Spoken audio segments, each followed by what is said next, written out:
여러분 안녕하십니까? 또 찾아뵙게 되어서 반갑습니다. 제 방송에 구독과 좋아요를 좀 많이 눌러주시기를 당부드립니다. 인간의 평등은 누구에게도 양보할 수 없는 권리인 생명의 자유와 행복 추구권이 사라지는 미국에 대해서 1776년 7월 4일 미 합중국 독립선언문 내용입니다. 이 선언문이 말하는 것처럼 이 권리를 확보하기 위해서 인류는 정부를 조직했고 정부의 정당한 권리는 국민의 동의로부터 나온다고 되어 있습니다. 어떤 정부든지 이러한 목적을 파괴할 시에는 언제든지 정부를 개혁하거나 폐지하여 국민의 행복을 가장 효과적으로 가져올 수 있는 그러한 원칙을 기초에 두고 그러한 행태를 갖춘 새로운 정부를 조직하는 것은 국민의 권리이다라고 되어 있습니다. 이러한 미국의 이념이 지금 파괴되고 있습니다.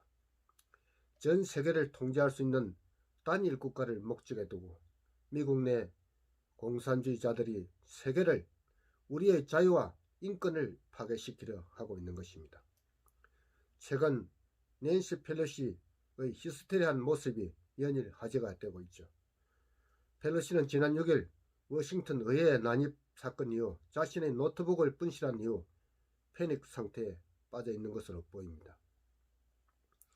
그녀는 워싱턴 사태 이틀 후 트럼프 대통령을 내쫓기 위해서 25분이나 펜스 부통령에게 전화를 걸었지만 펜스는 받지 않았다고 합니다. 이 늙은 악마는 이번에는 마크 밀리 합창의장에게 전화를 걸어서 트럼프에게 핵버튼을 막히면 위험하다며 대통령의 군 지휘권을 박탈을 시도했다가 거부당했습니다. 밀리 합창의장은 현재 트럼프 대통령이 여전히 군 통수권자이고 그의 지휘권을 박탈한 것은 군사 쿠데타나 다름없다라고 쏘아붙였습니다. 하지만 펠로시는 포기하지 않고 10일에 또 펜스에게 수정헌법 25조로 트럼프의 직무를 박탈하지 않으면 탄핵 절차를 시작하겠다는 최후 통첩을 날렸습니다. 하지만 펜스는 이를 또다시 거절했고 결국 검은 상복을 입고 나타난 늙은 영웅은 하원 다수당 지위를 이용해서 탄핵 소추안을 억지로 만들어냈습니다.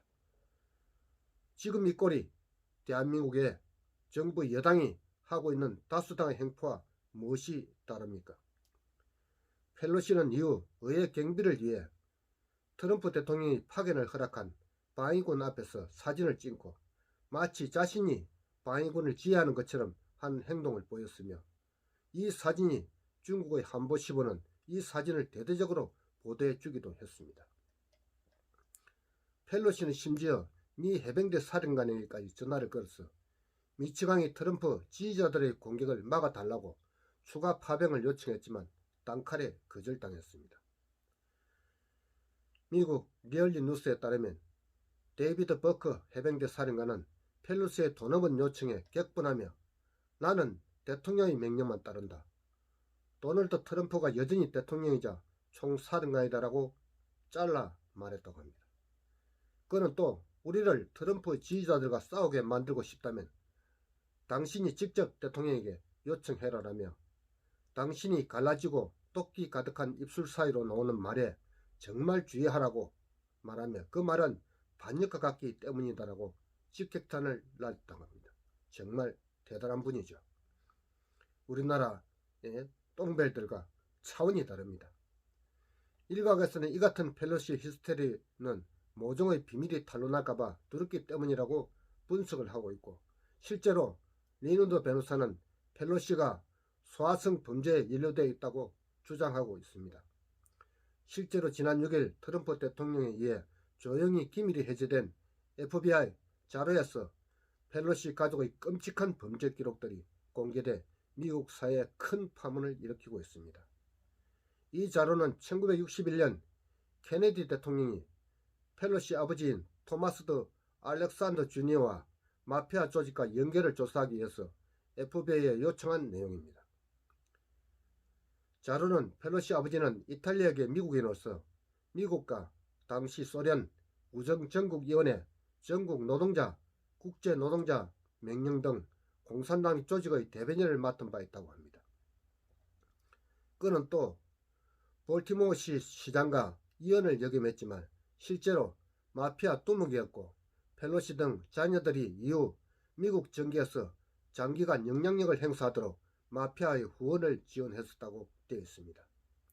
이뿐만 아니라 이 자료에는 펠로시 친오빠 프랭클린이 11살, 14살 어린 소녀를 친구들과 함께 윤관한 기록도 있다고 합니다. 그런데 함께 범행을 저질렀던 친구들은 전부 감옥에 갔지만 프랭클린만 아버지의 보고로 기소가 되지 않았다고 합니다. 또 FBI는 파일의 범죄 기록에서 낸시 펠로시 이름이 지어진 것으로 확인돼 펠로시와의 연관성을 은폐하기 위해서 노력했음을 알 수 있다고 말하고 있습니다. 최근 온라인에서 낸시 펠로시 아들인 폴 펠로시가 동양인 소녀의 양팔을 묶은 끔찍한 사진이 공개됐는데 FBI 기록과 비교하면 펠로시의 가족은 모두가 성범죄자나 소아성애자로 의심받기에 충분하다고 합니다. 여기에 남편 폴 펠로시는 지난해 우한폐렴 발생 직전에 방역 관련 주식을 대량으로 사들여서 막대한 이익을 챙겼는데 그가 어떻게 팬데믹을 미리 예측할 수 있었는지 많은 미국인들이 의아해하고 있습니다. 이미 빌 게이츠 역시 5년 전 강의에서 우한폐렴 발생 시기와 장소를 정확히 예측했고 미국 방역을 이끄는 파우치 박사도 6년간 우한 연구소에 대규모 연구비를 지원한 바 있다고 합니다. 이런 사실들은 모두 우한폐렴 사태가 딥스테이트의 미리 계획이 되어 있었다는 의혹을 일으키고 있고 만약 사실이라면 펠로시 남편 역시 정보를 미리 얻는 것은 쉬운 일일 것입니다. 펠로시에게 역습을 가한 트럼프 대통령은 전 세계에 엄청난 파문을 일으킬 또 다른 기밀 해제를 준비하고 있으며 바로 중국 우한폐렴의 기원이 중국 우한연구소라는 사실이라고 합니다.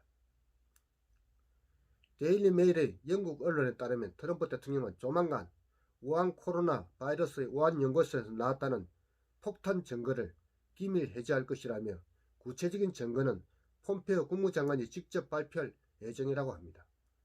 트럼프 대통령은 또 중국 공산당 소유거나 이들의 통제를 받고 있는 35개의 중국 기업에 대한 미국 투자를 금지하는 행정명령에 추가 서명했습니다. 이 행정명령은 미국 투자자들이 소유하고 있던 1천조 원에 해당하는 중국 주식이 휴지 조각이 될 수 있으며 민주당과 월스트리트의 자금줄이었던 중국 기업과의 거래가 엄청난 타격을 받게 될 것이라고 합니다. 실제로 바이든 인수위 대부분은 2016년 힐러리 대선 패배 이후 웨스트, 이그제, 어드바이저 등 컨설팅 회사를 세워서 미국 기업에 중국 투자 정보를 제공하며 큰 자금을 챙긴 자들입니다. 지난 6일 부정선거 의혹을 밝혀주길 바랐던 미국 국민들의 기대를 짓밟고 바이든 당선을 확정한 상하한 의원들 중 무려 60명이 우한폐렴 확진을 받아서 미 의회 역시 패닉 상태에 들어갔다고 합니다. 이번 미국 대선이 우리와는 상관이 없는 일이라고 할 수 있겠지만 지난번 우리 선거 역시 수많은 의문점을 남기고 우야무야 되었습니다. 소수가 다수의 국민들을 대신해서 선거를 조작하면 이들은 그 어떤 짓도 마다하지 않을 것이고 결국 투표라는 거짓 주권으로 우리를 얽매는 역할을 하기 때문입니다. 몇몇만 손발을 맞추면 무엇이든지 만들어낼 수 있다는 결과를 우리가 우리의 주권을 포기할 때 생기기 때문입니다. 전 세계가 부러워하던 민주주의 국가 세계 최고 강대국 미국에서도 결국 이렇게 내분으로 흔들리고 있는 것입니다. 이것은 우리가 누려야 할 기본권을 지킬 때만이 가능한 일이기 때문입니다. 오늘도 여러분 제 방송을 들어주셔서 정말 감사합니다. 여러분 건강하시고 또 오늘도 우한폐렴에 감염되지 않도록 방역에 최선을 다해 주시기 바랍니다.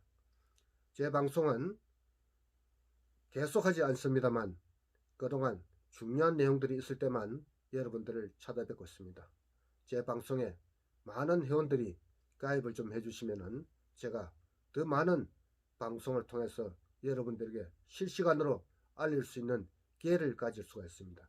아직 제 회원이 1000명이 되지 않아서 실시간 방송을 할 수 없는 게 안타까운 현실입니다. 여러분들 제 방송 구독과 좋아요 많이 해주시면 정말 감사하겠습니다.